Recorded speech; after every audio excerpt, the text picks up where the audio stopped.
काल रात्रभरापासून पुणे जिल्ह्यामध्ये जोरदार पाऊस झालेला आहे आणि त्याची परिणिती म्हणून आज सकाळपासून पूर परिस्थिती सध्या पुण्यातल्या सगळ्याच रस्त्यांवरती आपल्याला दिसून येते आहे।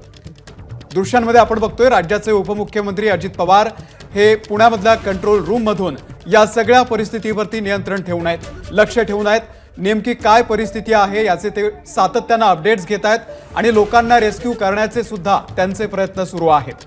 राज्याचे मुख्यमंत्री एकनाथ शिंदे यांच्याशी सुद्धा एबीपी माझाने संवाद साधलेला आहे आणि त्यांनी सुद्धा या परिस्थितीवरती चिंता व्यक्त करून या सगळ्या लोकांना बाहेर काढण्यासाठी वेळ पडली तर हेलिकॉप्टरचा सुद्धा वापर करण्याचे आदेश त्यांनी प्रशासनाला दिलेले आहेत। दरम्यान आमदार माधुरी मिसाळ यांच्याशी संवाद साधलेला आहे आमच्या प्रतिनिधीने, आपण पाहूया। आपल्यासोबत आमदार माधुरी मिसाळ आहेत। माधुरीताई, तुमच्याकडे काय माहिती आहे या ठिकाणी लोकांना जे अडकलेले आहेत त्यांना बाहेर काढण्यात येतं की त्यांना आहे त्याच ठिकाणी थांबायला सांगण्यात आलं? काय झालंय की रात्री पाणी सोडलेलं आहे आणि आता परिस्थिती अशी झाली की एकता नगरचे हे जवळजवळ 70 सोसायट्या, एकता नगर, विठ्ठल नगर आणि वरच्या बाजूला साईनगर जिथे दरड पण कोसळली आणि ड्रेनेजचंही पाणी वर येते, अशा 3 ठिकाणचे आता अलर्ट आहेत। आणि पाणी नेहमीप्रमाणे इरिगेशन खात्याने कुठलाही अलर्ट न देता रात्री सोडलेलं आहे।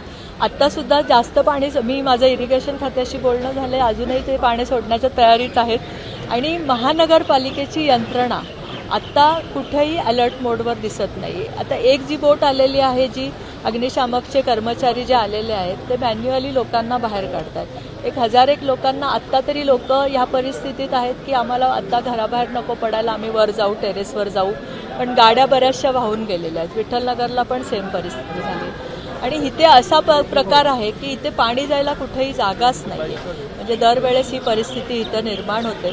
म्हणून आपण दरवेळेस कॉर्पोरेशनला, महानगरपालिकेला मागचा महिनाभर आपण हे सांगतोय की तुम्ही हा अलर्ट समजा, थोडा पाऊस पडतोय आणि आपल्याला यंत्रणा सज्ज करायला लागेल, पण तुम्ही आज बघताय की परिस्थिती अजून यंत्रणा सज्ज नाही। मग ही जबाबदारी कोणाची आहे? या ठिकाणी पाणी साठतं बऱ्याचदा, हे सगळ्यांना ठाऊक आहे, सखल भाग आहे, मात्र ही जबाबदारी कोणाची आहे? जलसंपदा विभाग असेल, पुणे महापालिका असेल? जबाबदारी आता कोणावर टाकायची खरं तर ही वेळ नाहीये, ह्याच्याविषयी आपण बोलू नंतर।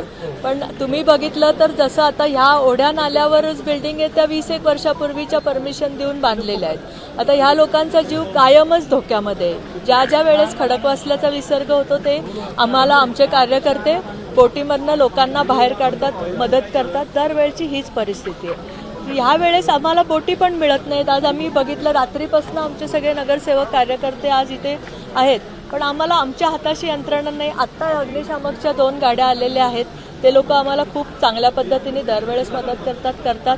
आयुक्तांशी बोलणं झालेलं आहे, पालकमंत्र्यांशी पण बोलणं झालेलं आहे, पण तुम्ही अजून बघताय की अजून महानगरपालिकेचे कुठले अधिकारी इथे अजून अवेलेबल झालेले नाही। बरोबर, धन्यवाद। तर आपण पाहिलं तर ही जी परिस्थिती पाहतोय, ही बोट आतमध्ये नेण्यात येते। आपण जर पाहिलं ना तर आता महापालिकेचे अग्निशमन दलाचे जे जवान आहेत ते ही बोट वलवत आतमध्ये चाललेले आहेत। अर्थात हे खूप आव्हानात्मक आहे, कारण ही मोटर बोट नाहीये।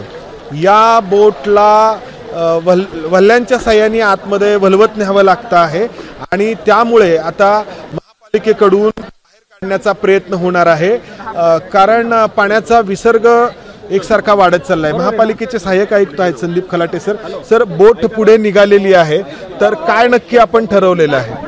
आता बोट आपण तिथे आपण पाठवलेलं आहे की 1-2 नागरिकांनी फोन केलेला आहे की आम्हाला बाहेर पडायचं आहे।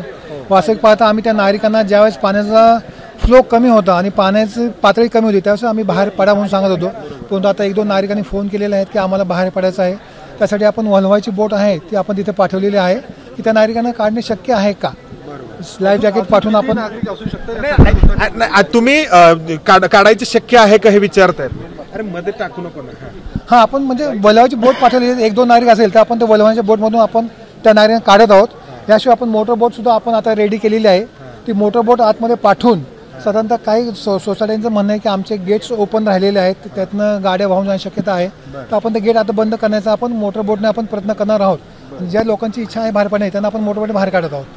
तर आपण पाहिलं तर या बोटच्या साह्याने अग्निशमन दलाचे जवान प्रयत्न करतायत, मात्र पाहतो आहोत की पाण्याचं प्रमाण किती जास्त आहे आणि त्यामुळे इथं साठलेल्या या पाण्यामुळे लोकांना बाहेर काढणं हे मोठं आव्हान ठरणार आहे.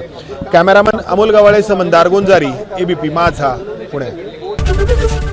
एबीपी माझा, उघडा डोळे बघा नीट.